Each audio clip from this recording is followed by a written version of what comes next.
To get people excited about Boost Mobile's new nationwide 5G network, we're offering unlimited talk, text, and data for $25 a month. Forever. Even if you have a baby. Even if your baby has a baby. Even if you grow old and wrinkly and you start repeating yourself. Even if you start repeating yourself. Even if you're on your deathbed and you need to make one last call. Or text. Right, or text. The long-lost son you abandoned at birth. You'll still get unlimited talk, text, and data for just $25 a month with Boost Mobile. Forever! After 30 gigabytes, customers may experience slower speeds. Customers will pay $25 a month as long as they remain active on the Boost Unlimited plan. Forever!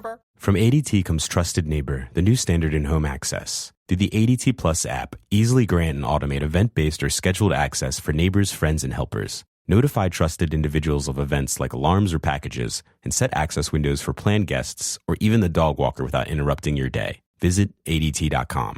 When every second counts, count on ADT. Requires ADT Complete Pro monitoring plan and compatible devices. Copyright 2025 ADT LLC. All rights reserved.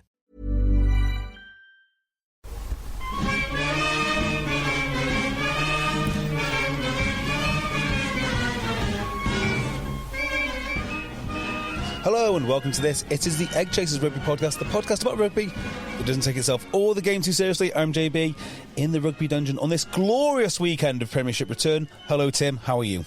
Oh, great to have the domestic rugby back and get that annoying international rugby out the way. Oh, right, thank JB? God. Thank God it's gone. Like half of our listeners. And Phil, how are you? I'm good, thank you, JB. How are you? I'm excellent, thank you. And, this week we have had so much good feedback from your excellent work during doing the LTIP.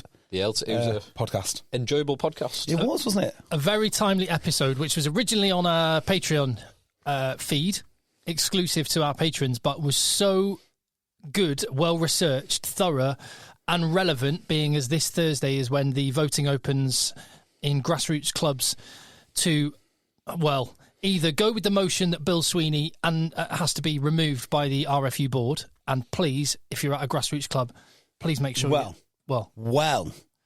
Tim Cocker. Yeah, go on. Hold your horses, because Okay. I have an update. Oh, interesting. Good. Right, we'll come back to that then. Okay. And I'll just say, but for more other great stuff, which we may or may not put out in the future, and for more extra content, and just to support the podcast, patreon.com/EggChasers. By the way, I don't think it's as many as 50% of our audience will go away because there's no international rugby. Well, actually, we might get 50% more because all the other grassroots podcasts close down now. Exactly. Yes. That's the one thing I was going to say. That's what people. That's what people know us for. Is we are the only people that are there for you 52 weeks of the year. Yeah, covering everything from Talk H to Selby to Mould Rugby Club, who I went to watch play Llandudno this weekend. Did you? I did. Cracking game. Really enjoyed in it. Mould or in London? In Llandudno. In Llandudno. Excellent. Yeah. All of those great teams. And apparently I've got a captaincy update for a university team as well, which I need to announce later. Lovely job. So really, really substantial, hard-hitting rugby. There you go. And contact eggchasers@gmail.com is where you can get in touch with us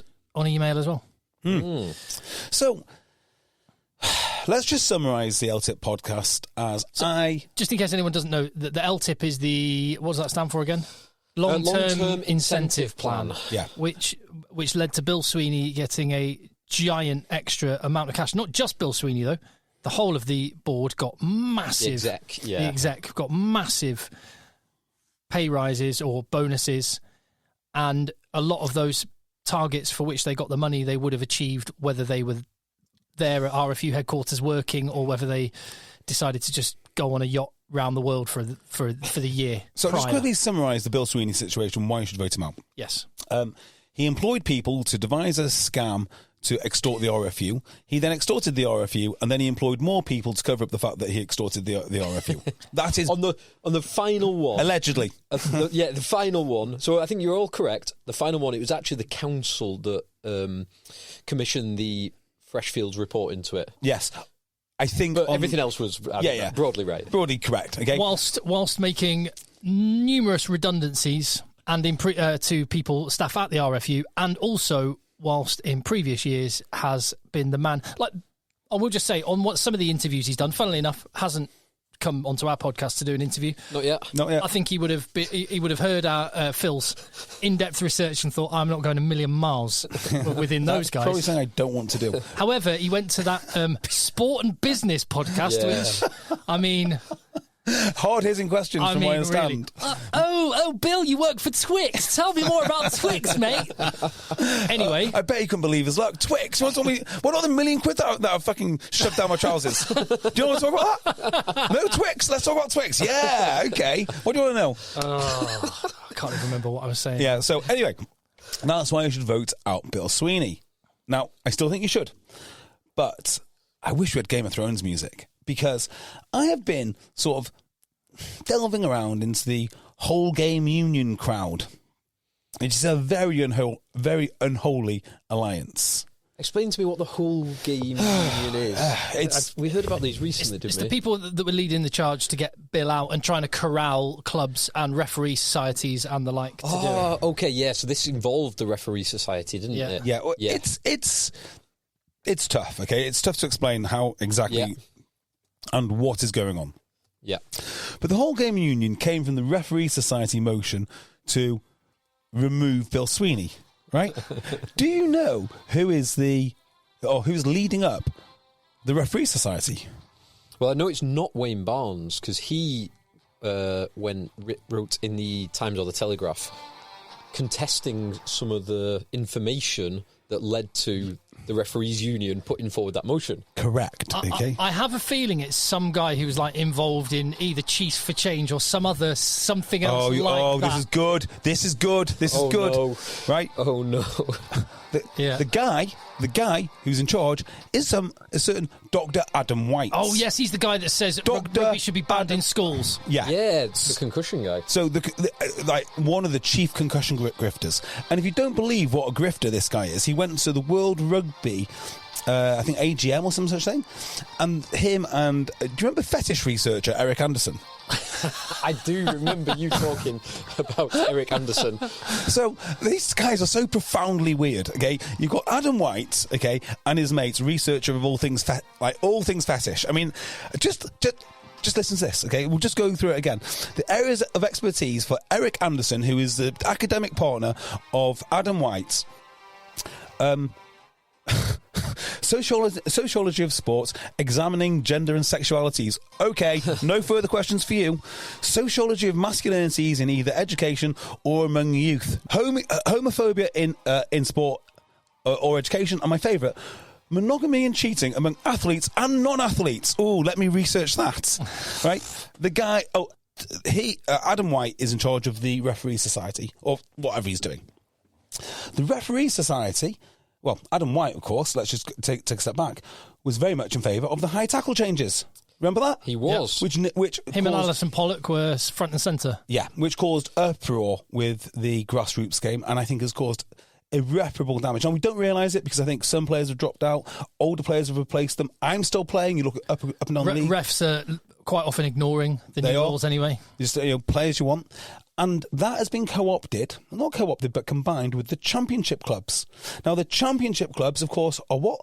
Not affected by the high tackle stuff, and probably will not be affected by anything nutters like Adam White and people like Eric Anderson and Alison Pollock and all of these weird, creepy people, right, want to do.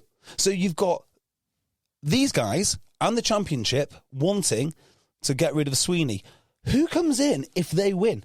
Because whoever comes in, it's not going to be good for your community rugby club. I can tell you that much. It is not going to be nice. It's not going to happen because Bill Beaumont came in. Oh, lovely, friendly Bill. Oh, he'll sort it out. Oh, he's doing a tour of the club. He's doing a road show to go and chat to you because they care. Even though he'd already made up his mind, we're definitely supporting Bill Sweeney and we're putting another motion in before we've listened to everyone. And unfortunately, I'm slightly apathetic about there's too many people in Blazers that are actually the ones making decisions that will just like to keep things as they are. Do you know, I would love the people in Blazers to have more say, actually, because what we've got were people in Blazers which have now formed out to the professional elite class, the Sweeney swindlers and the Dodsons and the like, who just compete with each other as to who can extract the most money from sports, not just rugby. This is endemic across all sports. All these administrators just taking your money from your sport because their experience is so rare. So you've got them. And then on the other side of rugby, because we're sandwiched between these two strange camps, are these weird, academic, creepy, slightly pervy concussion grifters. And I do not know which one I want to get into bed with, excuse the pun, although they'll probably research it. So it's a really tough decision. I think fundamentally, Sweeney goes and then fight the next battle. But, yeah. Just on the Adam White thing, are you certain it is the same Adam White? Oh, I'm certain. Because it's, yeah. I am certain. It does seem, a bit weird. Like one of the things that is held against Bill Sweeney is that he was too forceful in the application of the high tackle law, which is something that Adam White would be in favour of. He would be on Bill Sweeney's side for a forceful application of the. But they say it didn't go far enough. Wow. Okay. Yeah. Okay. Right. So okay, yeah, it's not easy. That's all I'm saying. Anyway, it opens on Thursday, and Dollar Bill he'll stay there. Unfortunately, I think you're probably right. There is talk then about the restructuring of the RFU, and maybe that is something that's good. Although I'm not certain how far those restructures go. Can possibly even go because of the way that it is a shareholder led. So it's an organisation that acts on behalf of the clubs for the benefit of its members, and the CEO role should be somewhat limited in that. But the organisation of the clubs and getting them to effectively direct the whole organisation is also not ideal. So. I think you're probably right. I think Sweeney probably stays. I hope there is change, but we will see. And regardless, I don't actually see anything changing that much anyway. Yeah. Do you know one of the things that's really bothering me at the moment is that there seems to be a lot of tug of war over money. Okay, so obviously the Championship want their money, the Premiership have their money, which kind of is ridiculous because the RFU has all the cards. Like they didn't need to pay the Premiership what they're doing. And the Championship money got given to the women's game. Yeah. I mean, look, if the Championship want to come back into the fold and exact revenge on the women's game and take all the money, I am signed up. But, I don't think that's going to happen. What I want to hear from people campaigning for the grassroots game, of which I know many, and I'm in that camp, is not just give us the money, but I want to hear what's going to happen to the money, because we seem to be fighting over it, but with no real strategy as to how it gets applied. Take the women's game. Now, the women's game is a complete and utter waste of money. It's just thrown away. Well, in the sense that it's spending money, not investing money. Yeah, exactly. Like as in, people would argue the contrary. Over the very, very long term time horizon, perhaps it will be an investment, but. Yeah, it's the greatest investment opportunity the world's ever seen. This is true, isn't it? This is true. Yeah. So you spend £1 today and you'll get it back tenfold. Elite minimum. No, it's self-funding. Apparently. It's the men's elite game is subsidising the women's game. Yeah, so they're just throwing away money. No one wants to admit this, but they are. The crowds might be growing slightly.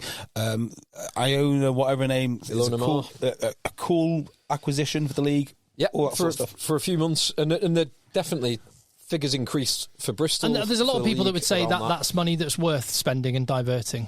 Yeah, well, I don't agree at all, and I think the numbers will back me up substantially as time goes on. So, but if you are in charge of the women's game, rather than just saying let's burn money, show me what you want to do with it, and let's do it that way. And the same for the grassroots game. I am grassroots. I am community rugby through and through. I love watching it. But I don't want the campaign to be just about, give us money. I mean, a lot of clubs don't have money. So if you look at, just off something like a club like Aylesbury, they don't get much money, if anything, from the RFU. What we want is strong, sustainable, independent clubs which fund themselves, so they're not at the mercy of the RFU. Which is what we have currently anyway, to be fair. But that's what we need more of. Yeah. Because the one thing that the community coaches debacle taught me, and it's probably not the lesson everyone else learned, we cannot be reliant on central revenue to grow the grassroots game. No, I agree. But if there's a pot of money, helping to fund, helping people to get some infrastructure in place, like winning a grant towards your 4G pitch or floodlights so you can play Friday night games, or development officers so you can get into schools so it's not just a private school sport. That's an investment in my mind. But what happened was took that money away, and then we've spent money on things which do not make a return. Exactly. But tick the kind of boxes that people want to tick. Yeah, if you want to spend it on floodlights, that's a cool. Your capital expenditure, infrastructure, perfect. But I need to see the ideas that people are coming up with, because at the moment, sacking Bill Sweeney is cool, love it. Fight the next battle if Adam and the White, rest of the exec, and all the people that came up with the remuneration 100%. LTIP. Yeah, they all need to go. But then I need to see. It's kind of like, okay, let's overthrow Saddam. Cool. Into that. Yeah. What happens next? Yeah. No idea. Yeah. Chaos. Well, and it is. I've just found. So Dr. Adam White is head of brain health at the PFA and co-founder of the Concussion Legacy Foundation. Can I just say, Adam White, not interested in healthy brains. And what I mean by that is, when an athlete dies with a healthy brain, they don't want to examine that, but they will take the unhealthy brains. Yeah, working at the CTE Centre, Boston University. He is also the honorary secretary of the Rugby Football Referees Union. So incredible. So that is incredible. Did people not look at the body of work and go, this is a weird... just the association with Eric Anderson is weird. It's weird. People need to ask more questions about that. Anyway. That is slightly worrying. I still want Bill out, for the record. But I don't know if I do, because at least Bill responds to money. You can pay him to do the right thing, right? Adam White is nuts. The concussion grifters are absolutely mental. It doesn't mean that he will get in, although he has wheeled his way into the referee society. Yeah, I mean that's quite a manoeuvre. Yeah. So on a flip side, and zooming out a little bit, this weekend has been. Oh, it's filled my heart with goodness. Ooh. Seeing the scrum back on the agenda. With Flats dissecting it. Well, wasn't that good? So there's a couple of things. So, yeah, firstly, obviously, TNT Sport, who haven't had any rugby on for a little while during the Six Nations. Well, I mean, if you count... I don't count Premiership Rugby Cup, because I haven't watched a single minute of that competition. Didn't even know it's been played. No. Same. And I don't think many people did. Caught up with a couple of highlights on Twitter, that was about it. Yeah, so they've obviously had a little bit of a pause, and the producers have had a little bit of time to sort of sit back and go, right, what do we do? And I think there was an article recently where someone made, I mean, it's the sort of thing we've said on the podcast before, just go deeper into the scrums. When there is that little break, when there is that 30 seconds, yeah, fine, you don't need to wipe the mud off your boots and take a minute between each reset, but why not make some content out of that gap? And I remember seeing that in an article written about maybe a week or 10 days ago. Someone said exactly that. I'm talking about scrums, and TNT tried something like that today. I thought it was remarkably successful. I thought it was a really interesting bit of content from Flats. They basically gave up from what I can gather, they gave up the second co-commentator spot. So they normally have three people in commentary, the main commentator, the first person, which in this case was Sam Warburton, and then they sort of gave up the second one being up there in the gantry with them to be more of a roving person. He's there. The camera can look directly at Flats and goes directly to Sogbon and Abano as well. It's trying it. I thought it was great. I thought it was great, but I wasn't 100% sure what the showing Flats in the shot added, to be honest. Because he's talking, and I just thought he was very engaging. No, it was great. Because you've got a guy who's very good on TV, but you can see the guys in the background as well. Exactly his perspective. Yeah, and he's sort of pointing at them. He's going he's long, he's short, he's trying to drive in and do this, and if he gets his body position right, he does X, Y, Z. And I do understand scrimmaging a little bit, having done some scrimmaging, but I don't understand it at that level. And he wants to fold him and do this. I thought it was awesome, because I was like, oh, yeah. So, and then he scrimmaged, and he immediately said, oh, and he's lost his footing. So to me, that was another example of the madness coming back, the pendulum starting to swing back. And it was another little moment. And the other thing, on that same thing from the weekend, my favourite moment of the entire weekend, 83 minutes into the match in Pretoria, a fourth reset scrum with the clock in the red. Yes! Ben Whitehouse said time off with 2 seconds left. Leinster were 2 points ahead with a scrum on their own 10-metre line. All they had to do, get the ball in, get the ball out, kick it out and they win the game and come out of Loftus Versfeld with a victory. With a very weakened team. With a very weakened team. Taken. Yeah. Albeit still with R.G. Sneeman and yes, correct. Geordie Barrett and a dozen other internationals. Correct.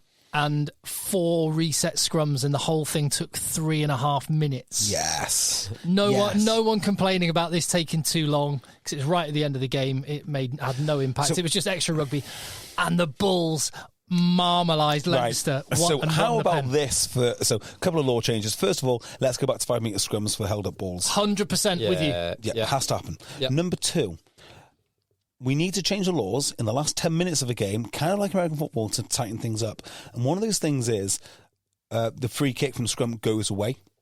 So the last 10 minutes... Which has gone away anyway. It has gone away a little bit, actually. But we want more reset. If you're dominant, right, and you're 4 points behind, you get into the last 10 minutes, there's a whole new dynamic on the line now. And that's what I think would be really cool. So you almost play to get into the last 10 minutes. You play to keep in touch. And the last 10 minutes is refereed slightly differently. So you get more reset scrums. But with the clock off. You can't chew up the clock, do you? Yeah. And I think you'll see, one of the most glorious sights in rugby history was Wales-France. It was Wales-France, 100 minutes in. 2016 maybe. You can't write that script. It is so good. Sale Bath in the corner at Bath. God knows how many reset 6-3 scrums. was that, or was it one of those games that was incredibly low scoring? Broughton Park, Northwich. Right? When we were about to get relegated, Northwich was second. Had them in the corner, battered them, went over the try, won the game. Did you? So in the Business of Sport podcast, when Bill Sweeney was the Twix podcast. Oh God! You worked at Twix. Oh my God! When he was giving. Can I just say sorry before you carry on? That podcast started with, Bill, it's been a really, really tough few weeks, so I'm so grateful that you came and spent some time with us. Like, okay, I know the way this podcast. What was he doing? Arranging his pension contributions before the tax year. Filling up his ISAs. Counting his Ferraris. Oh yeah. So in that. Alongside all those things, and alongside all the softball questions, and alongside Sweeney repeatedly saying, we need to be much, much better at this and much, much better at that, despite the fact that he's been there for 6 years and earned millions of pounds. Millions. And has not done anything that he repeatedly says, we should be much better at this. Yeah, for example, he said, I'm going to make sure the development, that we get more development officers to help with this. Like, you got rid of 104 of them. Exactly. Anyway. But can I just defend the Sports Business podcast, which is, it is not necessarily always your job to grill someone. It is to get their thoughts out. And I always do that. I do agree with that. Some of the questions, though, were like, it was such a tough time. Everyone forgets coming out of COVID, the great move, and it was perfectly reasonable for you to have this massive incentive payment, wasn't it? Point being, Bill Sweeney's obviously rehearsed the points he makes in all of his interviews, and he said exactly the same answers as you learned nothing new. There's nothing new from the Good Bad Rugby interview. No, nothing. But the point around scrums that I wanted to make on it was, on the repeated list of things that we need to do better that Bill has got but not implemented in 6 years, he was saying, all the players have got GPS, so we should have the scrum, every scrum, we should have arrows on screen, graphics showing the force, the pressure, where the movement was. It's like, you don't get that from GPS. GPS is a global positioning system. It tracks your position. And in a scrum, your position is the same for the drill. You might move by a few inches. Looks like the props are in the scrum again. Yeah. I mean, they've not moved for the last 2. Like, you can't do what he was describing with GPS. Short of putting pressure pads on the prop's shoulders, I'm not sure there's any mechanism actually doing. Talk about over-engineering things, right? Just have have a weighbridge. The weighbridge is like the most obvious big win. It'd be such a good thing to have, especially before the bomb squad come on. They have to go onto it as well. Yeah, it's like 1,000 kilos is coming on the field. Yeah, give me. This is I'm going to set out a challenge for myself.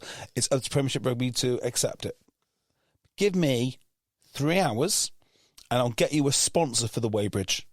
I will get you a sponsor. I will get a crane company, or I'll get a industrial weighing company, and they will provide you with a weighbridge. Scrap metal. I will find you a weighbridge in 3 hours, right?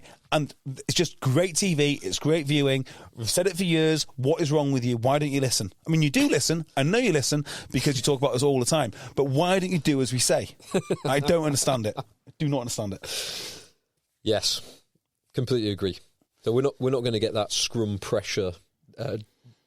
What's it even graphic? mean? I don't know. He was trying to describe arrows of the pressure coming up here on this arrow and the which pressure way going does he down. think the pressure's going to go? I don't know. I don't know. Well, he clearly. I know very little about scrums. He clearly knows less than me. But I do at least know something about GPS, Global Positioning System. It tracks your position and then your position again a few seconds later. And you using the distance between those positions and the time that's elapsed, you can calculate your speed. Easy. Speed equals distance over time. That's not it. really good for scrimmaging. Not great when the scrimmage is static, not moving, not changing its global position. I just don't understand the weighbridge thing. I wonder if Settle Sharks will do it. I'm just going to dip into Regional 2 Thames, our favourite grassroots league. Well done. Because it was a painful weekend for Aylesbury, who got hammered by second in the table HAC Honourable Artillery Company. Old Habs got smashed by fourth position Beaconsfield as well. Ooh. But Marlow got a win, 29-28 away from home. No, everyone hates Marlow. Against Teddington, which means it's going down to the final weekend of the season. Hemel Hempstead and Old Habs are, Old Habs, the highest performing non-training team in England. Mm-hmm. They only turn up on a Saturday and play, and they have a 3-point cushion above bottom of the table. How's it going in Didsbury Tok H's league? Well, we lost, as you know, last week against Tarleton. 2 weeks ago. We've had 2 weeks off, and we're back in action this Friday night at Wilmslow. Friday night lights. Oh, wow. If we win it, we can still win the league, I think. Basically, we just need to win 2 games. We need to win 2 games and win the league. Almost. So your 2 games are Wilmslow and West Park. West Park. Yeah. We lose against West Park, we'll probably be 3rd. Yeah. If we beat West Park, we'll probably be 1st. Wow. So that's... as long as you beat Wilmslow as well. We need 2 5-point wins. And we could do with going up. And it looks like Crewe and Nantwich are going down, but that doesn't matter anymore. Basically, I think you need to win it to go up. Yeah, because being second doesn't really help. Because of the restructuring of the league. And who are your Crewe's position promotion rivals? Tarleton and West Park. Yeah, but 4th place is Wilmslow. So what a run in 3rd, 4th and 2nd right in the season. And Tarleton, when we played them, they were class. They're a good team. So they will probably clear up with whoever they've got, 2 5-point wins. So they'll be on 10 points. So if we lose even a bonus point... They've only got one more match. Have they? Against New Brighton. Have they? How long did they play this weekend? Hold on. Where are they in table? They are... So West Park are first, played 21, 89 points. Yeah. Tarleton are second, played 21, so only 1 game left, 82 points. So Tarleton are only 1 point ahead of Didsbury Tok H, who have a game in hand. Oh. So Didsbury Tok H are played 20, 81. So if let's say, for example, you get a 5-point win against Wilmslow, regardless, Wilmslow bonus points, whatever, you would be played 21, 86 points, 3 points behind West Park, with the game between the 2 teams being, the decider. The decider. West Park could still go up with losing and or try bonus points. Oh, it could come down to points difference. Oh God, it's going to be a hell of a game. That. But how do you? This is the sort of thing that people were asking England players and Ireland and French players. Do you go into the game looking for both? Do you start the game against Wilmslow thinking bonus points? This is exactly why we lost against Tarleton, because we were looking for bonus points. We were looking for tries. We need to kick our points, and it just allowed Tarleton to be awesome, and they were awesome at defending. 4 points would give you a chance of beating West Park and going up. I don't know what the points difference is, but it's worth just having a little look. But you're right. You can't. We've got the best defence in the league. That helps. Which helps. Yeah. Now, whether we've got the best attack in the league, I don't know. Yeah. But you don't need, if you've got the best defence, you don't necessarily need the best attack. I mean, if you do, It massively But, had to be best of there's a both. good chance we don't beat Wilmslow. They're really, really good. Yeah. They're Away on a Friday. They're a strong, strong team. Like they've got some seriously physical lads. Well, that would make the game against West Park Pointless. Yeah. So look, we're just taking each game as it comes, right? One game at a time. We're not even thinking about that. Jack Morgan was saying. Well, do you know what else is? There's another game on Friday night. Oh, Richmond against Rams. Did you go to Park Lane this weekend? No, I didn't. I was they otherwise had a good engaged. result this weekend. They smashed Sedgley Park, 50 points on Sedge. and they are. I think their points difference is favourable. They can't officially win the league, but if they were to beat Rams and score 5 points, come away with 5 points, I think they've all but sewn up National League One. All done. They would need 1 point from their final 2 games. Yeah, well, we'll come back to some local rugby later, but we have had an invite down to Counties 1 Hampshire League level 7 for their club dinner. So we will... A big game for Havant 2s against Bournemouth 2s. Huge. Havant 2s looking to go completely unbeaten the whole season with bonus point wins in every match. Come on, Bournemouth. Go on, Bournemouth lads. What was the university captaincy and other local news you needed to cover off? Yeah, got a little message. So got a message the other day via my LinkedIn, which is a weird thing. But congratulations, Eddie Monk, for becoming the Kent's uni captain. So congratulations. Monkey, of course. Excellent. Games this week. So Premiership rugby back. So we've had 2 months of no Premiership. In January, did we get 1 or 2 fixtures because of the Six Nations and the rest before the... No, we had nothing during the Six Nations. No, sorry, we had 2 months off. Yeah. In January, did we get 1 or 2 games? We got... Might have only been one. Might have been one or... Heineken Cup, and then 1 round of Premiership. That's it. It was 1 round of Premiership on its own before the Six Nations started. And now we get 2 before Heineken Cup again. Yeah. So Friday night wasn't a particular. It was a very good start. Great first 13 minutes of the Northampton Saints Leicester game, and then the whole of the rest of the game was pretty dreadful. I don't know if either of you watched this live, but in patches. What I will say just generally is I was quite cynical about how few international players would be playing this weekend. But there was actually quite a few out. And it seems like, and a point we've made before, if you're at home, you get your players out because the people want to see them. Yes. Which happened a lot. Yeah. It does happen. Which is good. Which it makes perfect sense. Yeah. Your paying fans and season ticket holders will want to see, say, I don't know, Finn Smith, for example, or Dingwall, or Pollock. Well, the other thing as well is you just can't lose very many. Which you can't. You just can't. So Northampton found out this the hard way. They are now completely out of contention. But my point being, there are a limit on the games you have to play. And I thought there was a mandatory stand down period, but obviously not. It's obviously at the discretion of the clubs. Well, what was mentioned in comms this week was that the England players, this won't be all England players, but the ones who've played a significant number of minutes, and I don't know what that threshold is, maybe 200 or 300. They have to have a full week off in one of these next 3 games. So the 3 games being 2 Premiership and then 1 Heineken Cup, albeit some of them aren't playing Heineken Cup. So they might use the opportunity there. Yes. So, like, for example, I think Marcus Smith is in Miami. There was a Curry in Dubai. Was there? Yeah. Living the life. There's a few. I think Freeman might have been in Dubai as well. So there's a few of them jetting off for that. But others playing, like Maritoji, Jamie George, Elliot Daly, all playing for Sarries, Finn Smith, Pollock, Dingwall, all playing for Northampton. Maritoji's engine is astounding. He went beyond He played every game, every minute of every game. Every minute of every game. Doesn't stop. He's played every minute of every game for England. So it was 20 games on the like 21 games in a row. He like Steve Borthwick, he's played every single minute of every match. Interesting interview with Mario a while ago, and he was talking about comparing himself to someone else. I can't remember who, but it was obviously someone who could carry the ball and had big moments on the field.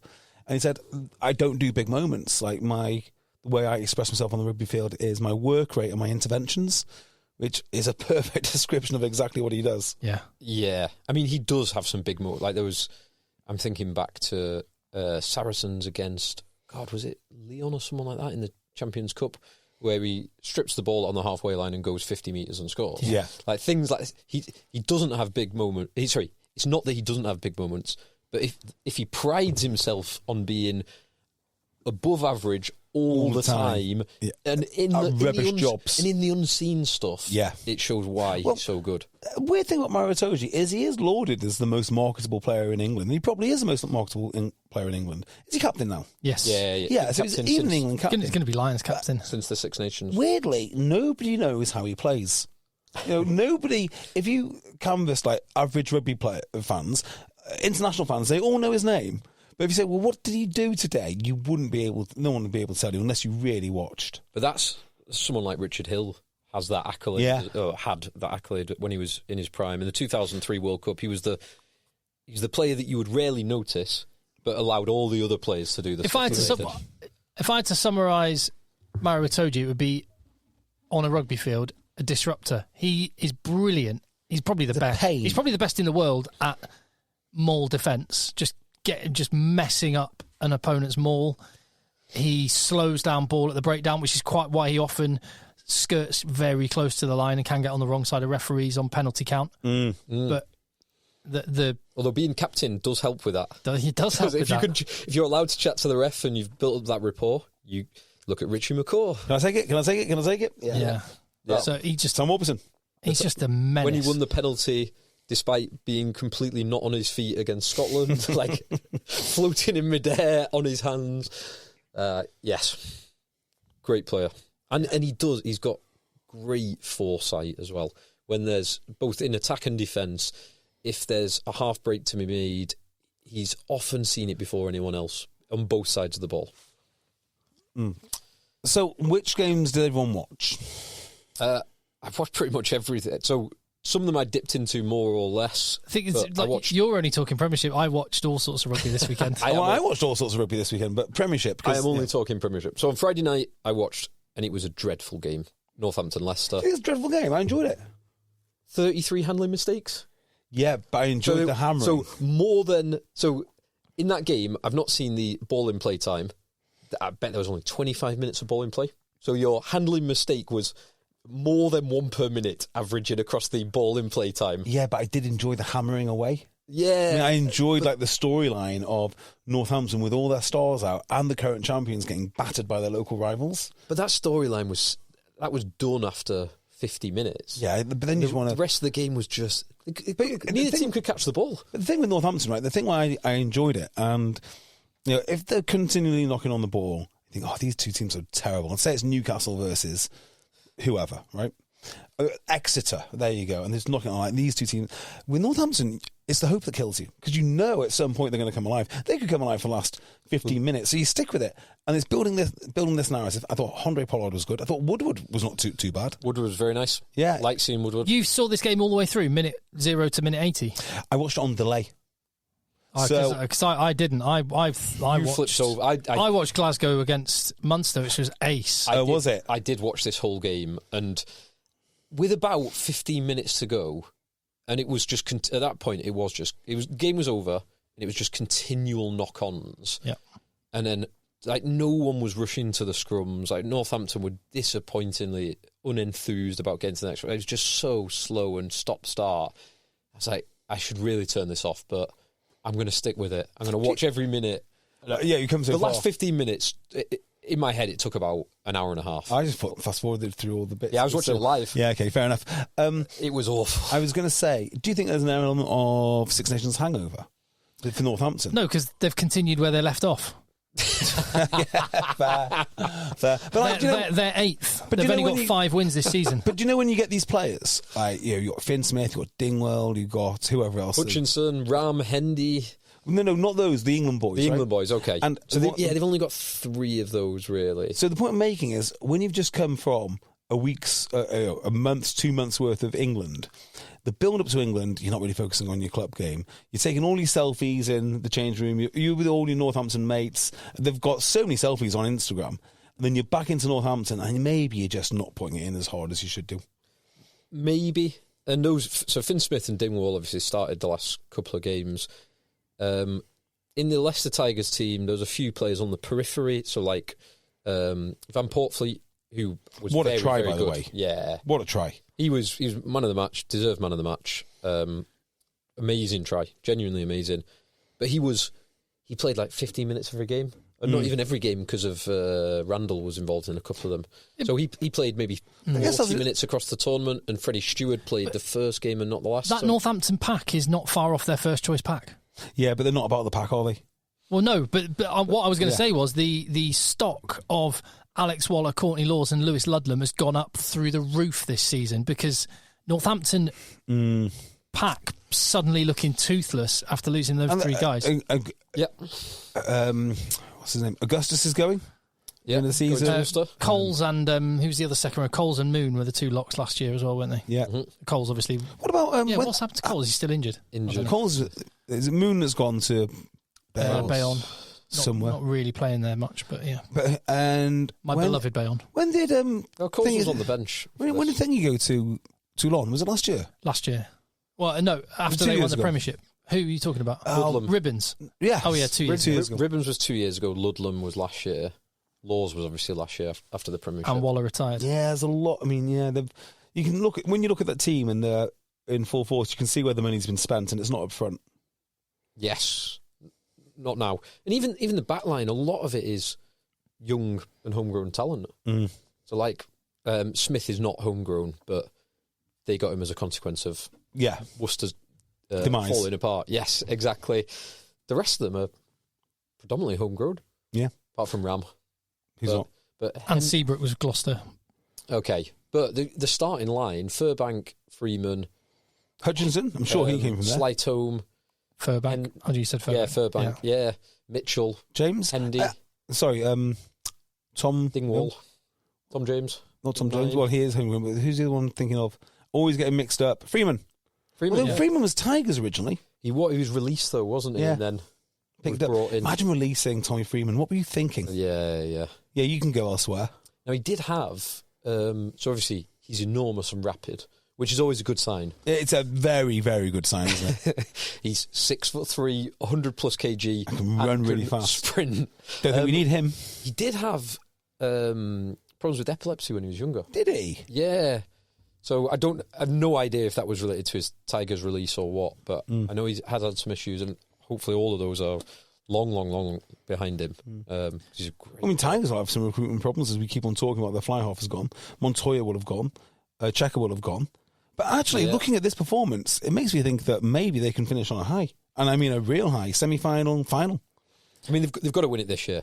Yeah. Like, if they're going to win, got to be this year. If they win it, I think all of the problems with them not having a fly-half for next year will basically be forgiven. Because they've got 2 titles in 5 years? 4 years? 4 years. But then it will be forgotten until the start of next season. Yes. Depending on, if Ben Voller is starting at half at the start of next season. No. Yes. 2 of the 3 best 10s in the league were on show on Friday night, and George Ford looked good. George Ford is such a player. Sneakily, I've seen this in a couple of places. Could he be playing himself into a Lions position? He's such a good player. I think we might have mentioned it before. The issue that I think there is, if you were Andy Farrell, is the British and Irish Lions is not a place to learn on the job. And Prendergast, Crowley, Finn Smith are relatively young in their international careers. Very much so. Yep. And that is a pressure cooker like they won't have faced. You're in the full-on media spotlight for 8 weeks. And just ask Tommy Bowe. Yeah. And George Ford has got 99 caps. He's never been on a Lions tour. Yeah. And he's a phenomenal player. And he's a phenomenal player. Playing as good a rugby as he could be. His little cameo against Wales, magnificent. Is setting up multiple tries this weekend, magnificent. Even if he's just in the squad, so he's a he's not a marquee player. He's a contracted player for England, centrally contracted player, despite being the 3rd choice fly half. Partly because he's just such a good, like an intelligent player coach to have around the team. You're effectively getting another coach if you take him. I would very much. I think he's there for playing on merit, but I also think you would get that advantage. I think it's a tough ask to take in Birmingham. Well, Wales not sending a fly half. Just on that, I was doing in. And I don't think Prendergast or Crowley. Based on Prendergast will go. I really don't think he will. I did it just on your George Ford point. I did a chat with Caden Murley for TalkSport. Yeah.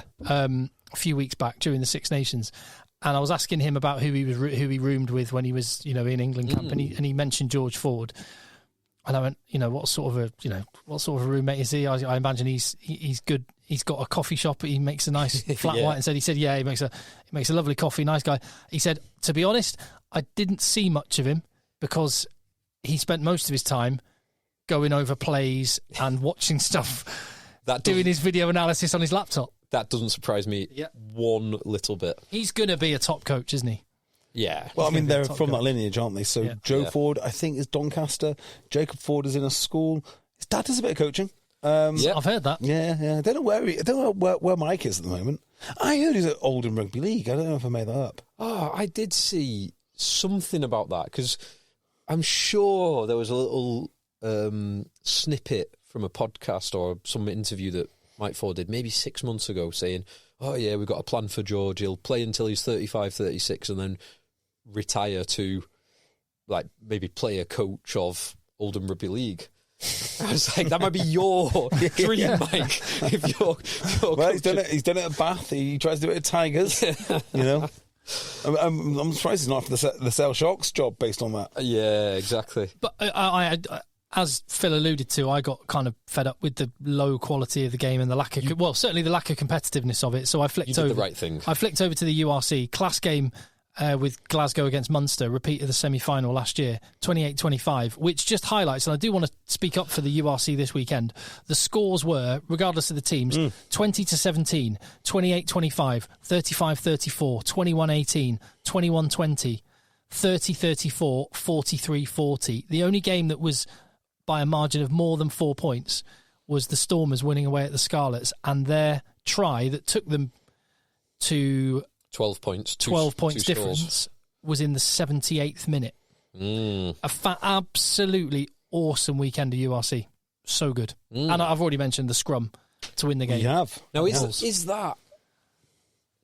And I've other than kind of catching up on Ulster, I've not really watched any of the highlights of the URC and seen any of the teams. Yeah. But is that as a consequence of the best teams, like Glasgow, Leinster, not fielding their internationals, a bit of a longer rest period for their internationals, therefore there's like a levelling of the playing field to a degree? Definitely a little bit of that. It doesn't always, like Zebra going to Durban, I've just seen the scoreline. Yeah, and the Sharks didn't put out a weak team, not by a long stretch. Yeah. Vincent Cockbongi and Benambi and Ox. You show you with their front row. That's not a weak team. The Hendrickson brothers at half back. Yeah, Mapimpi on the wing. Yeah, Khaleesi at 8. Well, okay, you got to give up the salary cap somewhere. It was a good weekend of rugby in the URC, and the top 14 is ace as well. So, by the way, both the Paris clubs winning. Yes. Racing led by Daniel Lancaster still got a job at fair play. Daniel Lancaster with it was LeGarrick, Farrell and Gail Fickou on the bench. By the way, on Dan Lancaster, right, now his dad is gone, I think it's legitimately okay to support Dan Lancaster to do well. Absolutely. Because, before it was a bit of a joke. The new coach just picked him to start 10. Yes. So, if he can do it now, my hat is completely off to him because 100%. This is merit-based now. 100%. Well done, Scotland's Dan Lancaster. Is he Scotland's Dan Lancaster yet? Imagine if he played for France. That seems unlikely to me. He can't do it through residency, can he? Yes. He can, yeah. Yeah, as long as he hasn't represented... It's like Jack Willis can't because he's already represented England. Yes, because he's not played for anyone else. But Emmanuel Meafou could. Although in France the rules are their own FFR. This is not World Rugby's rules, but the rules that the French Federation employs, you have to be a citizen. I would like it to be, because the 5 years is where we're at. I would like it to be citizenship. I think that makes sense. But at the same time, you can only become an international rugby player if you take the citizenship for a new country and hand back your passport for the other country. Oh, I like it. Rather than CJ Stander, the second he retired, going straight back to South Africa. Yeah. So, Dan Lancaster, 23. In 4 years' time, debut for France. Yes. Imagine. Project player. Yeah. the hero they never knew they needed. I mean, it is remarkable to see that lineup with Chavancy and Tuisova in the centres. Isn't it? Gibert inside him, Le Garrick on the bench, Faz on the bench, Gail Fickou on the bench. Dan Lancaster scored 10 points And by the way, in a away win in Clermont. Sam James starting at 15, Max Spring at 14. What's all that about? Yeah. I don't know what happens in Paris, but it's okay to support them now. Yes. The toxicity has been lifted. I can now.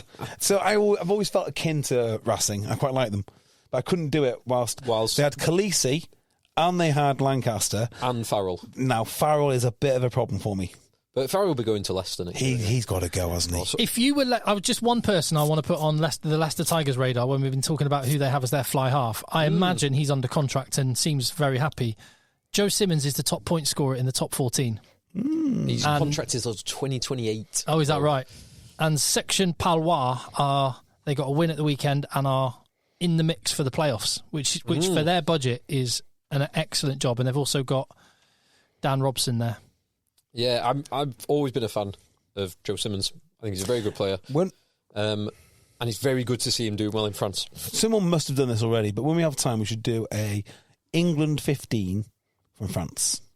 We can do it. We can just do it now really quickly because you've got Carl Sinclair in the front row. Not Kieran Brooks, so they're both tight heads. Yeah, you might struggle with a loose head. Oh no, Mako and Sinks. So LCD didn't go in the end, but that would be your hooker. Singleton did for a while. But he's back. But there must be another hooker. There'll be someone. Ribbons, second row. Courtney row. Laws. Lewis Ludlam. Yeah. Sam Simmons. And Billy Vunipola. Bloody hell. Or Tamina Harrison is at Provence. Yeah. There must be a hooker we're missing. 9 would be Dan Robson. Yep. Joe Simmons or Zach Henry. Or Owen Farrell at 12. Owen Farrell at 12, yeah. Okay. You got Joe Marchant. Marchant's a superb player. Yes. Captain. The rock star. Henry Arundel for the time being. Yes. Sam James. Sam James. I've always wanted Sam James to play international rugby. Yeah. And then you need another winger who's, I can't think of one right now. Johnny May. Where's he? Provence. Soyo Angoulême in Pro de Deux. And then fullback.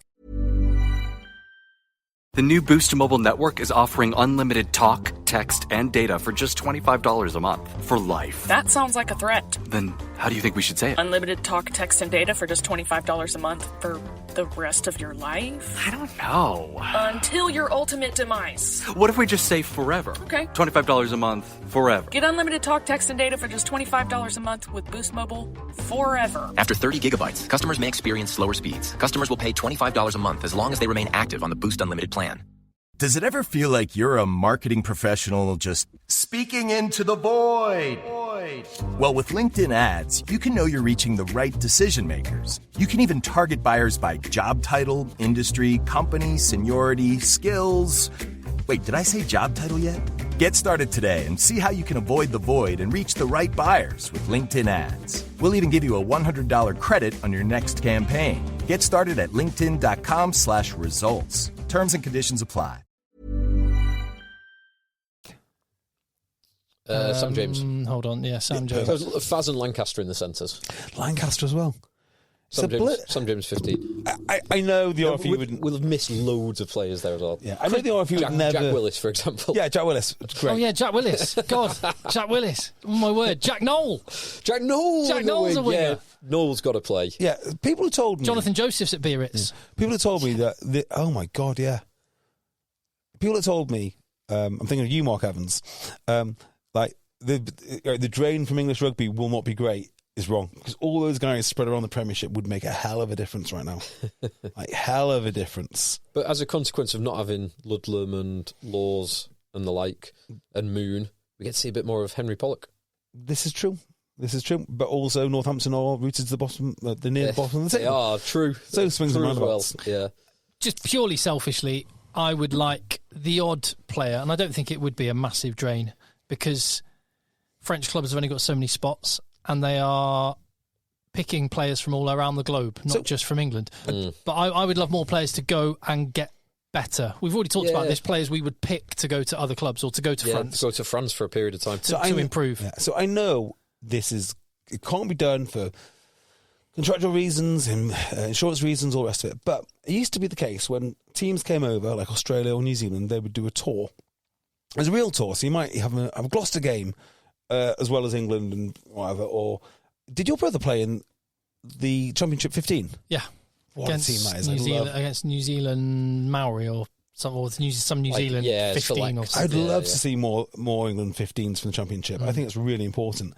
They used to do counties. I probably still do. Oh, he went on a county. He went on England counties tour as well, which was anyone outside of the top outside of Premiership, or was it top 2 leagues? I can't remember maybe at the time. Maybe Premiership. Can't remember. He went to Argentina. Yeah. It'd be damn expensive to do, right? Yeah. But the England Exiles team. It'd be expensive because they're exiled for a reason. Ben Loader could come back. There's all sorts of people. Loader is coming back, isn't he? Yeah, so there's all sorts of people that can play. Very cool. And the other one as well, which I'm desperate to see, and again, it won't happen for political reasons, but when the World Cup squads are announced, the Barbarians enter late and they just pick up absolutely everybody who hasn't been picked. That would be so. There is only 19 qualification spots available, or 23, depending on how you could run the World Cup. But there is one spot that is held for the Barbarians, which would have Jack Willis at open side, and Richie Mwanga at 10. Yeah, and each team can name. Do you have allowed teams to name travelling reserves? No, you don't. You don't, because if they were good enough, they're picked, and then if you have an injured player, you can't take from the Barbarians. Don't pay a penny, by the way. So it's a business decision. Do you want to go to the World Cup or do you not, Jack Willis? You don't get any money. It's on your own dime. But if you want to go, now is your time. Which is pretty much the decision that like the Tongan, Samoan, and Fijian players they have to make a similar. You can imagine quite a few phone calls like up and down the top 14. Like, I'm going to go. Do you want to come? Do you like when Adam Ashley Cooper and all the boys went to Giltini's because it's going to be a laugh? Yeah, I can imagine those sort of phone calls going like, okay, let's give this a real stab. Who else is in? It's kind of like the A team, and they're sort of arranging their mates to go and play. Who's your coach for the next Barbars? Steve Diamond. Simple game plan, hard rugby. The only thing he's interested in is winning. And if you come fourth, you've done all right. Which he never has done. So 7th. I'd have Eddie Jones. He can't wear the players down. He can't wear the staff down. He's only got the whole thing together. And they're not being paid. Weeks. And they're not being paid. I don't know. Eddie Jones, I don't know. It's voluntary. They want to be there. Yeah. It would be dynamite to do that, isn't it? That is something that it would be amazing. That is never going to happen. The Weybridge would be amazing. Yeah, I can do the Weybridge in 3 hours. Yeah, it could happen. Premiership Rugby, I'll do the Weybridge in 3 hours. Just send me an email. Get onto me at LinkedIn. I will do you the Weybridge. 3 hours. Less than 3 hours. Other games, Premiership. Did you watch Saracens? What was this called? They gave it a title, didn't they? Not Big Game. Big Game 68? It wasn't, because it was a Saracens one, so it was called something like the match, the spectacle, or the grudge, I can't remember what it's called. Yeah, they should change the name of it to the capitulation. Yeah. Now it was a weird game. This Saracens obviously started the first half brilliantly and finished the first half brilliantly. Yep. And they did nothing else. The Harlequins 23 unanswered points in the second half. Yeah, but only in the last 20 minutes. It was the last 20 minutes, and it was. Couple of lovely tries. The Waghorn Beard combination, few little bits in the first half, came good in the second half, and Jamie Benson, coming on, kicking everything inside. I think they said he's in Premiership Rugby Cup. I think he missed one shot at goal, so had something like a 96% strike rate. And he was just slotting them for everywhere. Conversion, penalty, conversion. Yeah. So Jamie Benson, don't know anything about this kid, but he's kicking in a team that contains Lee Halfpenny, who went off after 57 minutes, so no further questions. And he's 100 years old now, Lee Halfpenny. Well, he's always played that style, so it doesn't really matter. Yeah. Learn to play rugby like a slow man, and you'll be fine for a long time. 36 years old. He had nerves of steel, Jamie Benson. And that was a significant match because that was one of Saracens' home games, and they now, Harlequins have leapfrogged them. Saracens went from top 4 down to 7th, and Quins are in 4th. By virtue of the fact the top of the table, Bath didn't give Gloucester a sniff in the end. In the end, yeah. Gloucester got one bonus point, didn't they? It was in a try-scoring bonus point. Yeah. Yeah, quite a good game, this. I quite enjoyed it. Gloucester. Well, Gloucester was sort of in with the shout until, was it 20? The last 20 minutes. Yeah. They went away from him. Gloucester were, in that first half, Bath went 3 tries to 1 up. And at that point, I thought, no, Bath are just going to pull away. And then you had those 2 tries in quick succession and completely back in it, Gloucester. Guerreras, where does he fit in to Bath? 15. 15. Do you, but like, how does that? There's a kind of a Spreer element to putting him in the Bath 15 shirt when you've got Finn Russell at 10. It's just mental. You have at least got Ben Spencer, the straight man, at 9. Yeah, true. And actually, Finn Russell, it's not fair to say Finn Russell plays like that because he doesn't. He doesn't. He's so calculated. He's so good. He's 50-22, and that's the start of the second half was ace. People often overlook his range and ability of his kicking. Yeah. Massively. His tactical kicking is sensational. But he does have the ability to go mental. He does also have that. So I'm sure it worked perfectly. They're just both fantastic players, aren't they? Yeah, I guess if he's on the field with Cam Redpath, it is a contest between him and Finn, who can be the most boring, pragmatic, playmaking ball handler. But what happens to his competitive spirit when he's on the same field as Carreras? He'll go nuts. He goes nuts. So maybe that's what's going to happen. The control that Bath had in that second half was impressive. Gloucester never had a sniff. It never felt, even when Gloucester came back in with those 2 tries late on in the first half, it never really felt like Gloucester were really... Like the Gloucester bench of Gotovstev.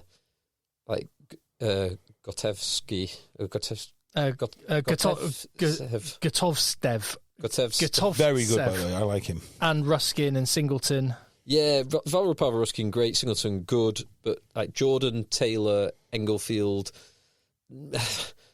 a bit average. Whereas you're bringing off Will Stewart, Ted Hill, Sam Underhill, and a Kurt Sear. There's a lot of power coming off that. There is a lot of power, isn't there? That Bath bench. Yeah, you can't. So you never, even when Gloucester got back into it, you never really felt they were going to win. And what's interesting about the bench thing, and I think we've seen this with the 7-1 splits, we've seen it with South Africa, it's how it's used. It's just not that they're there, and Bath did it early in the second half, and this is the way that you use a stacked bench. And you bring them all on at the same time. Yeah. Let them bed in together. Don't stagger those combinations. Yeah. Because that's... Or just all that fresh energy together. Well, yeah. So where I think it falls down a bit is if you are bedding in as a scrummaging unit, there's a slight weak point when they all come on. Because everyone's warm, everyone's hitting hard. When they come on, that is the time that as the team that have not rotated, you've got to be scoring points. I think there's a real weak point there in the whole thing. Because you don't come on, do you? Like, fully fired up to do things. You do have a minute or two to really get into it, particularly for the scrummaging. Well, I can't speak for scrummaging, but I always find in rugby, it takes you like 3 minutes, 4 minutes, 5 minutes. You need multiple interactions to get your second wind. Like you have this period where you're like, oh my God, I'm dying. Yeah. I cannot get air in my lungs. Cannot get over this. And then all of a sudden you're into it and you kick on. So if you brought on in the last 5 minutes, you never get that second wind. Yeah, you've got to do it early. Yeah, you've got to do it early and en masse. I completely agree with Tim. We've not yet spoken about the most insane game of the weekend. A game like the first half an hour of this was just completely bonkers. Yeah, and I can't decide. Did you think it was good? Or I didn't know what I was watching. Yeah. I was just enjoying it. I really enjoy. And I compare it to the Friday night, the Leicester Northampton, which had a brilliant opening, brilliant first 12, 13 minutes, but then was I think, flat for the entirety of the rest of the game. Do you put it down to this was just great attacks or woeful defence? Because let me just summarise. 1 minute, Bristol try. 5 minutes, Exeter try. 6 minutes, Bristol try. 8 minutes, Exeter try. 10 minutes, Bristol try. 15 minutes, Bristol try. 18 minutes, Exeter try. 27 minutes, Bristol try. 29 minutes, Exeter try. That was the first half. 29 minutes, red card as well. Red card as well. So, it's insane. After, like, I often do the, they're scoring 12 points in 12 minutes. This is going to be an 80-point game. This was 31 points in 10 minutes. This was going to be a 240-point game if they keep that scoring record up. It was a 67 points in the first half an hour. It's the most tries ever in a Premiership Rugby first half. Wow. And they got those in 29 minutes. 10 tries in the first half. It was banana. I think there is some very good attack. There was some poor defence. Like, I think particularly Slade went off, or he was certainly winded by the Bill matter. He was out of it for a period. There was some bad reads amongst the Exeter centres. Like the first Bates try, it was just a simple, like, everyone bunched up in the Exeter midfield, and out the back, loop round, wide ball, Bates in. So there was some brilliant attack, there was some average defence, and I think there was also some remarkable bits of luck where the ball bounced up or didn't bounce up at the right time to the right players. Like, there's a couple of kick-off tries that it's more luck. It's not bad defence or good attack. It's just a lucky situation. So a whole combination of all of those, including the Hodge try, which was amazing skill by Hodge, but it was a clear forward pass. Then there was some amazing finish, which I was kind of like, well, just let him do that. So yeah, I enjoyed it very much. Why not? Yeah, why not? I did think that Did you get eyes on many of the players? Can you give me any? Well, the one I'm interested in is Ben Cohen, or Benjamin Cohen. Young fly-off, playing for Exeter. Yeah, it's solid without being amazing. Oh, really? Yeah. Hang on, mic issues. Standard. Karen talking. Exeter. Hodge played well. God. Fisselau played well. Tishunza hit things hard. Jenkins played well. Oh my God. He's fallen off the radar a bit, hasn't he, Chris Chunza? Completely. He Completely. was. There's an example of, don't always just assume that when someone's good aged, when they're young, they're going to continue to improve at the same rate. He might have peaked at that point. We really have to just buy another one of those, for goodness sake. No, just buy another one. I just need literally just tighten up. Of the Bristol players, because Bristol played better. I mean, they played 50 minutes with 14 men because of the Grondona red card. Williams, I thought, was excellent. James Williams in the centre. James Williams is an excellent player. Really good. I thought Bates on the wing, but both wingers. Ravuvu, obviously, for while he was still on, and Bates was superb. I thought Randall was excellent. Randall, the speed of ball and his kind of cheat support lines were all excellent. You can imagine at half-time, Rob Baxter would have been saying, right, we're 16 points down, but they're down a man. Yeah. So we need to here's how we're going to sort that out, and blah, blah, or drawing up little diagrams on the board, go out, 40 minutes Harry Randall try, 46 minutes Luatua try, 52 minutes Bates try, and they are smoked by a team with 14. Yeah. So And they conceded the last try before half-time as well, didn't they? So I don't know if you saw the news coming out of Chiefs. Thank you for talking tribe. Ali Heifer. Heifer relegated, Rob Hunter elevated. Yeah. So Hunter now was head coach. Heifer, is he doing skills and backs? I think he's got a role that keeps him in the setup, and then next year he's going to be transition coach. So he's kind of transitioned out. He's looking after the academy lads progressing into the first team. Just sounds like it's probably the right move at this point. Yeah, I think he's had a lot of opportunities to be the head coach, hasn't he? And each time Baxter's got to come back in.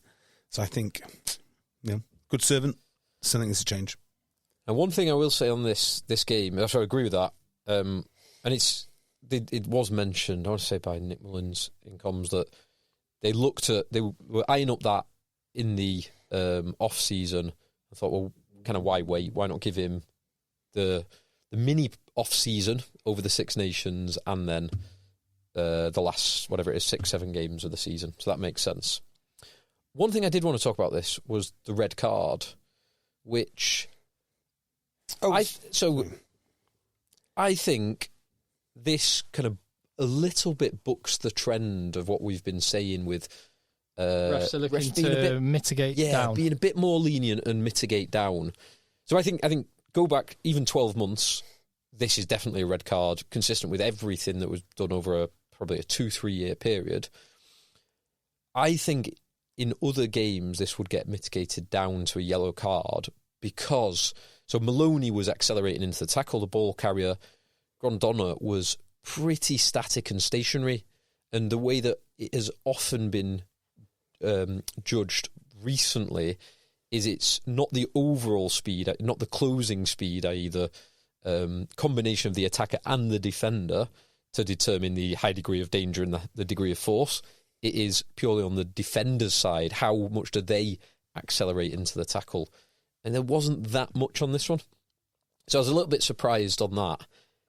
There was... so that's kind of against the referee being more lenient narrative.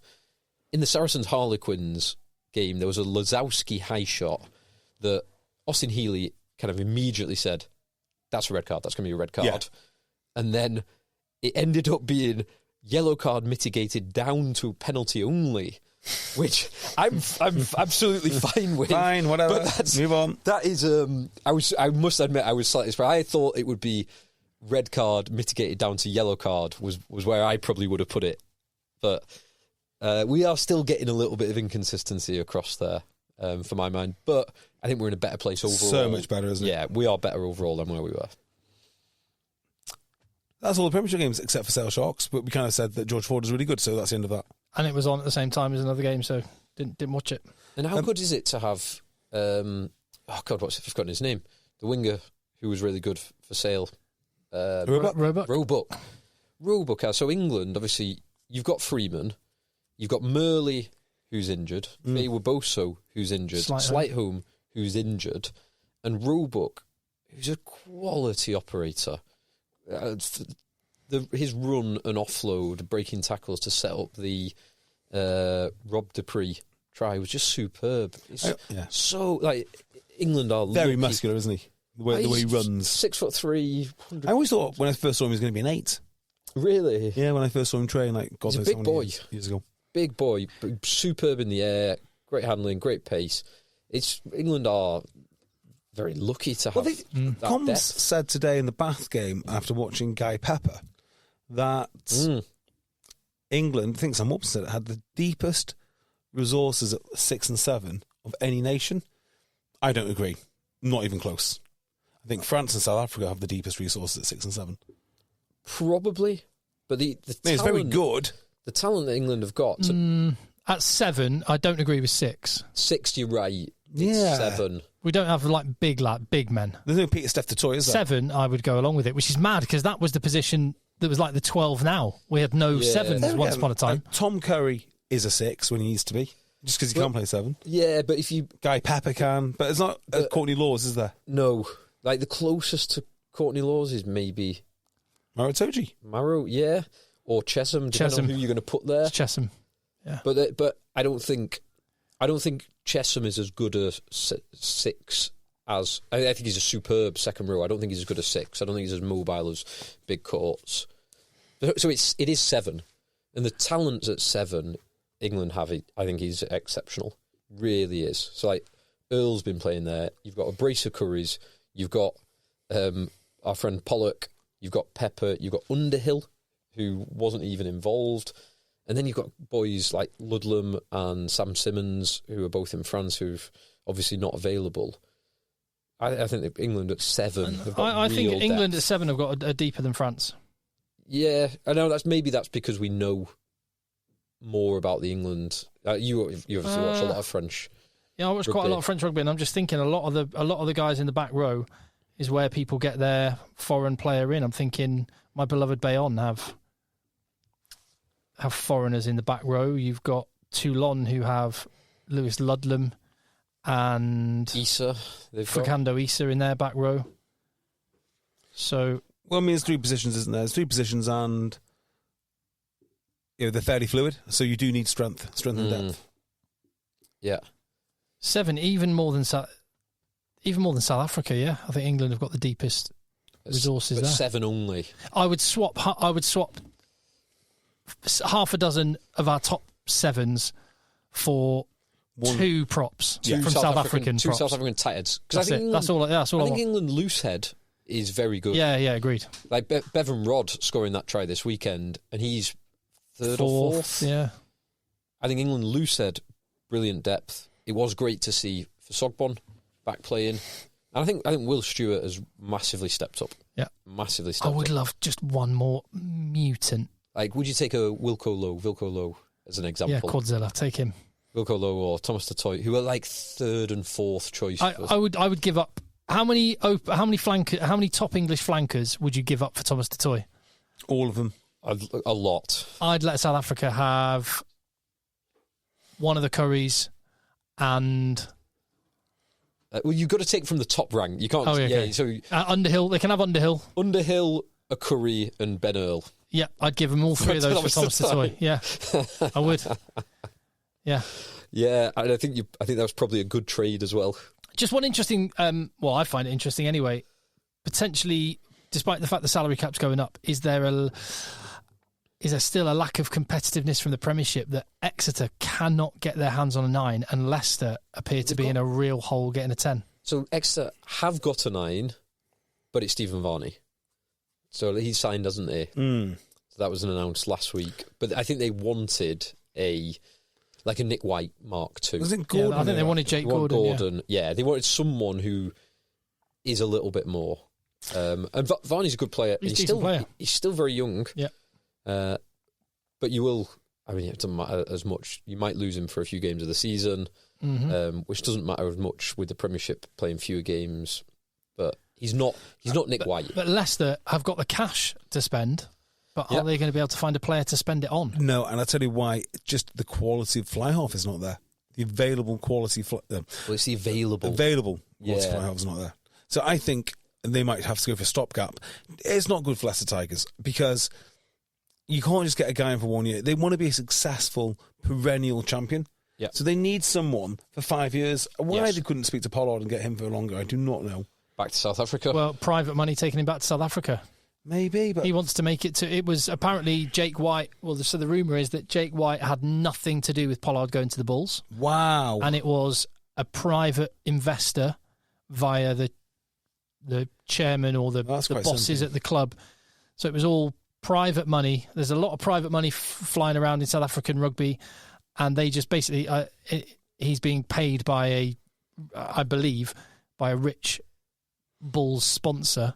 Benefactor, which... In the URC, you don't have the same salary cap hurdles that even the Premiership and even the top 14 and do. Look at the flow of rugby. It's either South African players now are either in Japan or in South Africa. Yeah, going back, aren't they? Yeah, there's very few. Is Thomas Tutoy re-signed? Yes, I believe so. With Bath. Yeah.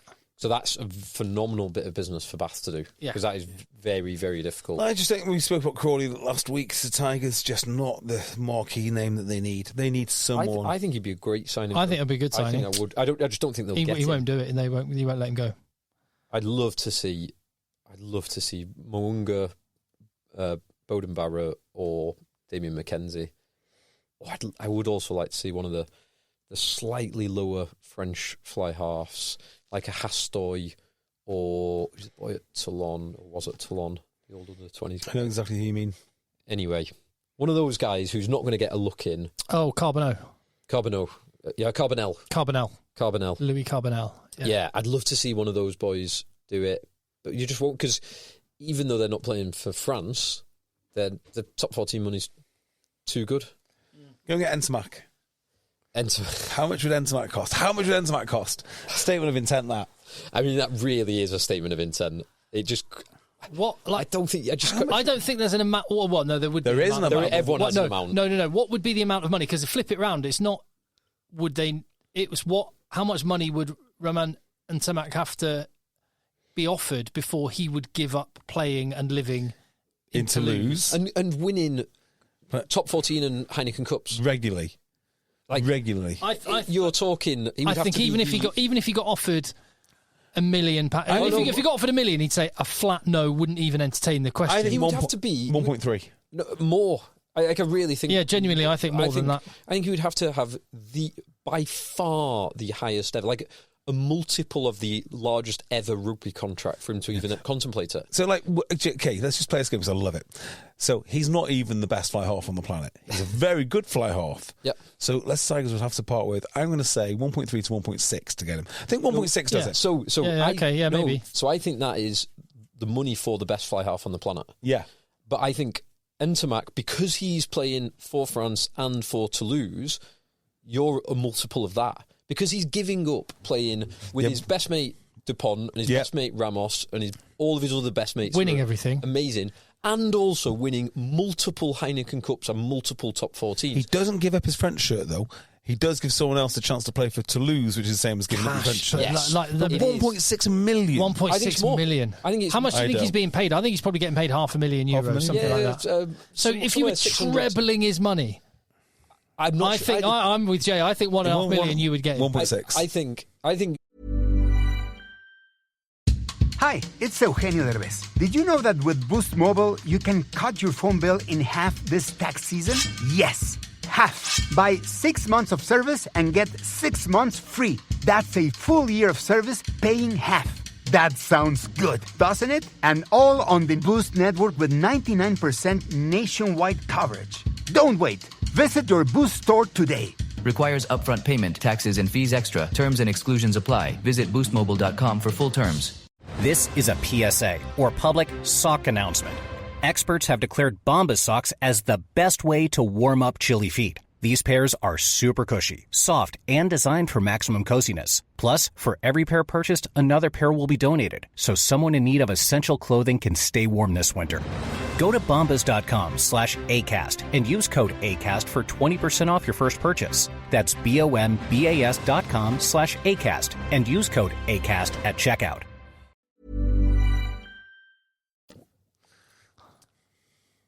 I think it's got to be 2 million.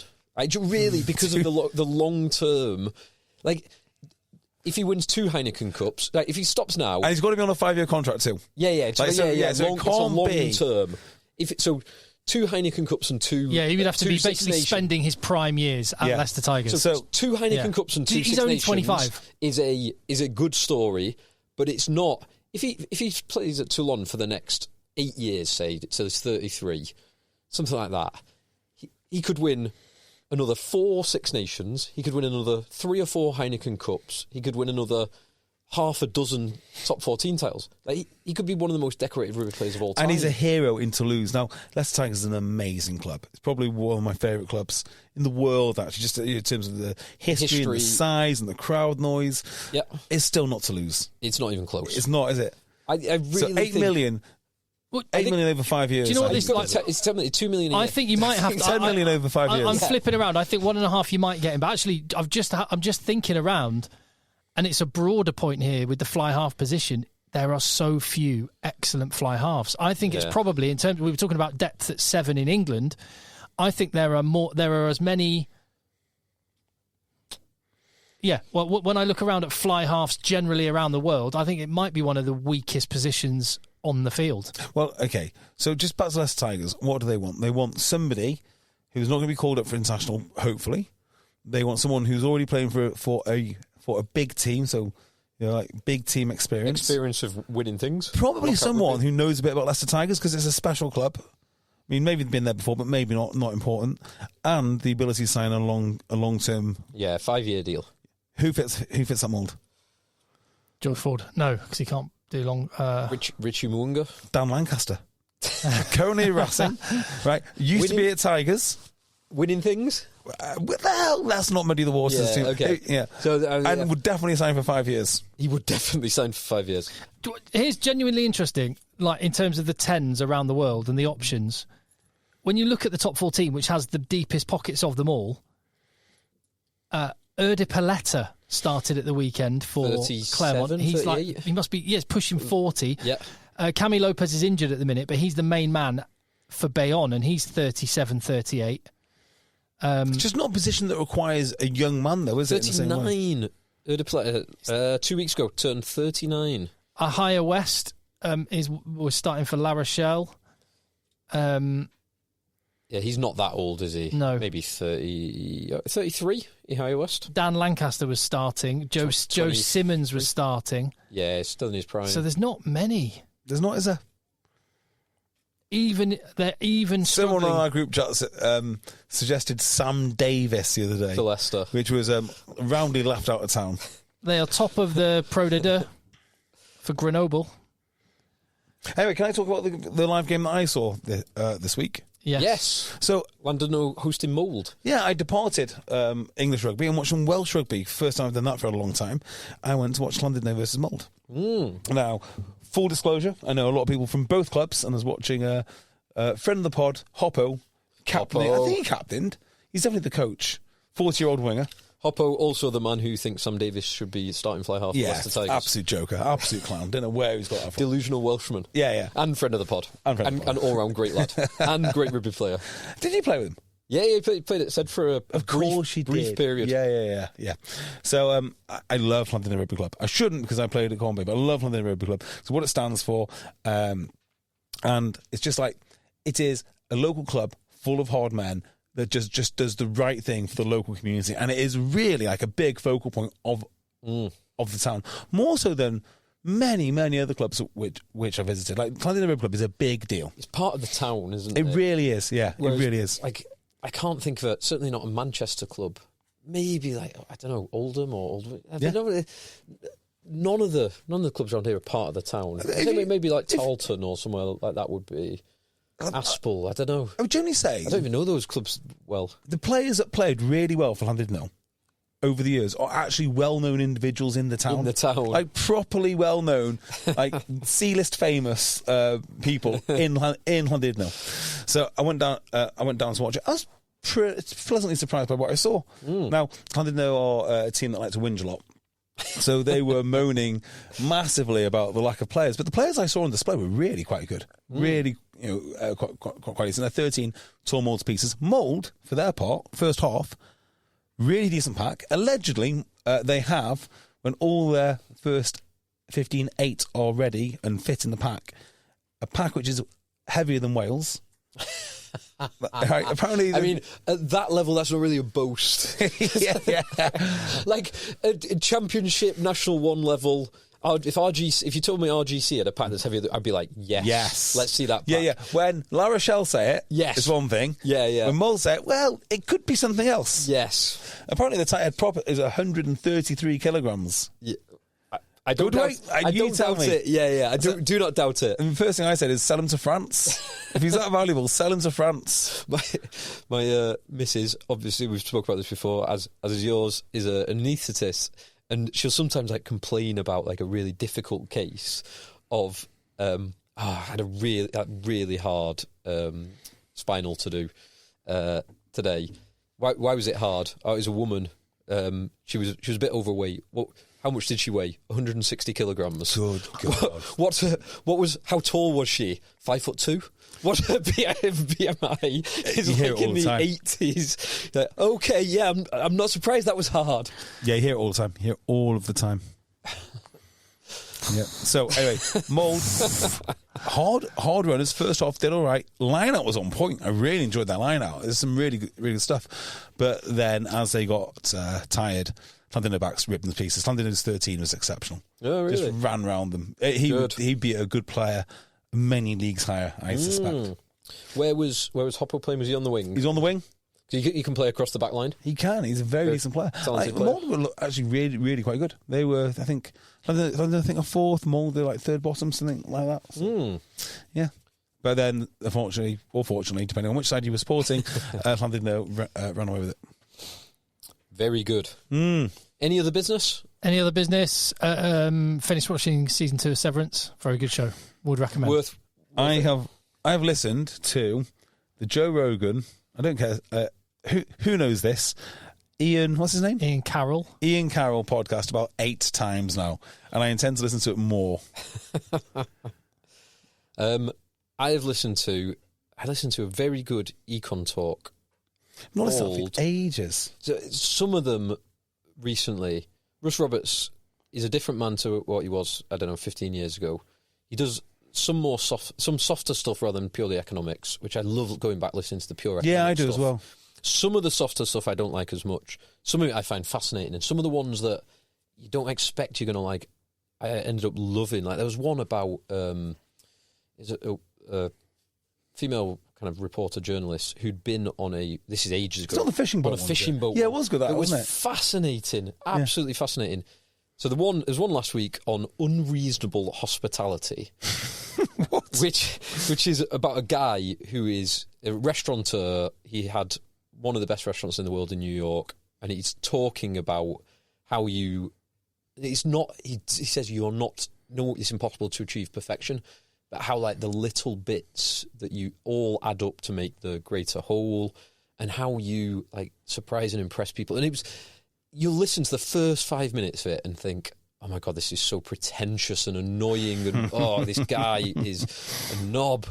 And then he has some really interesting stuff to say about relationship building, about charisma, about the teams, about why the small things matter. That's interesting. interesting. It's a really good podcast. I recommend it. So the best bit about Econ Talk back in the day, it's not so good now, was you just get these little tips or hints. And there's one about gift giving.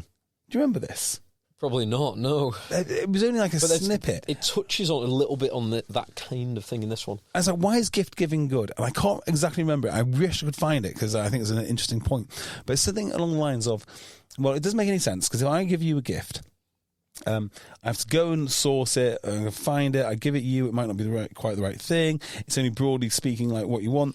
It'd be economically much more efficient for me to give you cash and let you get the gift. So I've read an economic study on that, about the utility, the retained utility from gift giving is, say, 0.6 of the money spent. Yes. Whereas if you're spending on yourself, you're closer to one-to-one But utility. the point about gift giving is not the amount of effort you put in, right? Because if it's hard, you don't do it. It's to demonstrate it's effortless in order to show how well you know the person. It's not what you think. And something like that, and I can't find it. I can't think of which episode it is. Yes. So I can listen to it again. Yeah, there are some. After you've listened to Ian Carroll 4 more times. Oh yeah, I mean, let me just nail down Epstein first, and then once I've got that, I'll come back to actually important stuff. I am not going to listen to that. You listen to it. Listen to it. You still got to listen to Martha Maid. No, have you not listened to the Epstein Martha Maid? No, fail. I don't want to. Oh, I don't want to take the black pill. Take it. Or the red pill. We're going to choke you on it. Ram me down the throat. Right, I think we're done, are we? Well, we've got games next week. We'll quickly rattle through those. Friday Night Lights. We'll do Premiership only. Friday nights, we've got Sale, who are Northampton, in good form. Like, hosting Northampton. Yeah. Sale are going to win that. Definitely. George Ford will play amazingly. On the Saturday, why have I lost internet connection? Saturday, we have got Exeter Chiefs host Newcastle in the basement battle. Yeah. Chiefs. Yeah. Bath host Harlequins at home at the Rec. Bath. Which will be Bath. Gloucester host Bristol. Now, I think Bristol are going to win this. I think Bristol are looking very, very handy. Ominously handy. They are, aren't they? I think James Williams makes them tick. And I think he's such a good player. I think this Van Rensburg. I had a really interesting interview with James Williams, Matt Postlethwaite, who's now retired from rugby altogether, I think, and Langdon. Had them all in their room in Carrington. I just interviewed them as a three, and obviously one of them has retired. The other two have gone on to absolutely great things, and Sale let them go. I can't. I always knew Langdon was going to be good. I thought James Williams was good, but then he went to Bedford, I think, for a long time. Yeah, he dropped Nottingham. down. And I tell you who looked at him, but just said he doesn't fit our DNA. Ealing. Really? Well, they had Dan Lancaster, didn't they? Yeah, they had Dan Lancaster. But like they said, we looked at James Williams. He just doesn't fit our style. I was like, what? Do you know? I mean, obviously, their director of rugby does know what he's talking about. He does know what he's talking about in spades, and he wants something different. I would say Leicester let Tommy Freeman go. Sometimes players they're a championship club. Mark Atkinson was an England international, and he was overlooked by Premiership clubs and was playing in Bedford.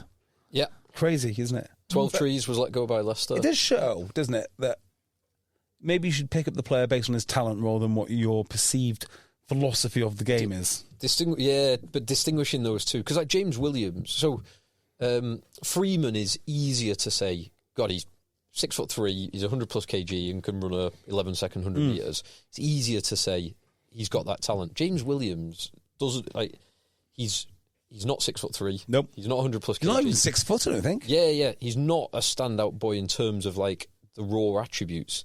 He just makes things happen. He's a lovely player. So it's good feet, really good feet.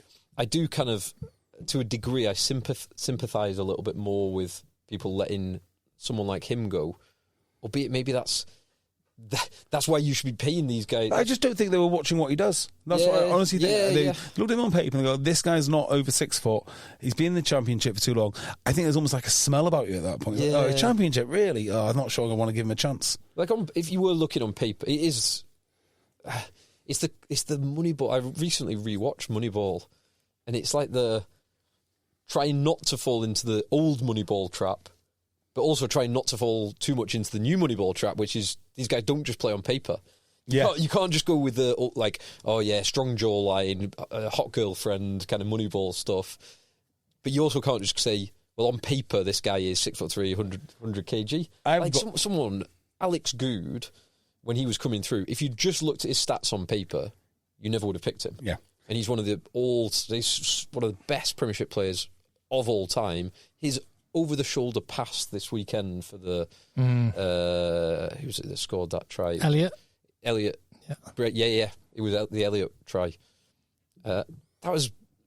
Almost no one else in the Premiership does that. Yeah. And he's still doing it at age 35 or 36. Yeah. I would have a rule. This is my Moneyball rule. If I was running a club, I'd only take coaches from the Championship. Because if you want to meet dedicated guys, go to the Championship, because it's not a huge amount of money that you get. You don't have all the data, so you've got to work bloody hard. Yep. You don't have massive staffs. If you take those guys and you bring them up to the Premiership, I bet you can get the some right tools. Absolute dynamite. But instead, it's just retreads. All the time it's retreads. Or bringing people in from other top leagues. Final game of the weekend is at Welford Road, where Tigers host Saracens.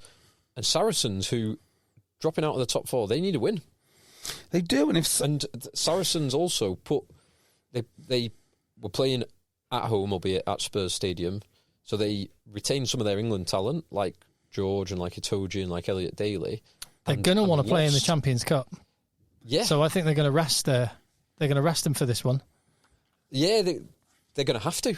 But that means they're going to risk losing this. Yeah, so Leicester... Which makes it really hard for them. Leicester are not safe in the top 4. But they've got a little bit of a cushion. This win would go a long way to making sure they are safe. Yes. And I think it pretty much eliminates Saracens from top 4. I wouldn't go that far, because I don't get... Sale, so above them, Sale will win, Gloucester will not win, and Harlequins won't win. So... Who have Harlequins got? Harlequins travel to Bath. They might. Yeah. Gloucester?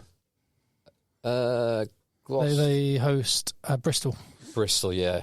Interesting. Yes, so Quins and Gloucester aren't winning next Some weekend. significant games. Lads, Toulouse-Bordeaux is going to start in a minute. You've got 1 minute. Yeah, You've got 1 minute. Oh, no, it's 5 past, isn't it? It's 5 past, yeah. Yeah, so we're it's okay. fine. But it's on, and worth mentioning, actually, Premier Sport, fair play, they have got top 14, which I'm going to watch Bordeaux against Stade Toulousain. They have got Champions Cup. Yeah. They have now got Japanese top league rugby. Yes. Also, and MLR. Who does their pitch side reporting? Don't know. In what? Did you not do it? I did a little bit in the Champions Cup. Yeah. Oh, I did a little bit. There he is. Yeah. So obviously world-class pitch-side talent as well. No, it's interesting. It's the closest we've got. I think. I mean, we've joked about how much you pay per game. They're slowly building a rugby channel. It's a nice portfolio they've got. It's decent. Yeah, it is. You're right. URC as well. Didn't even mention URC. Yeah, Champions Cup, URC, top 14, Japanese, MLR. Yeah, they're getting close to. Decent. They're getting Do you know what close the to team the is? Stan Sports of. Yeah, they are. BL Beret's playing. Yeah, they got Bordeaux have got their big guns out. They've got BL Beret and Penaud. Yes, And I've just seen Luco warming up.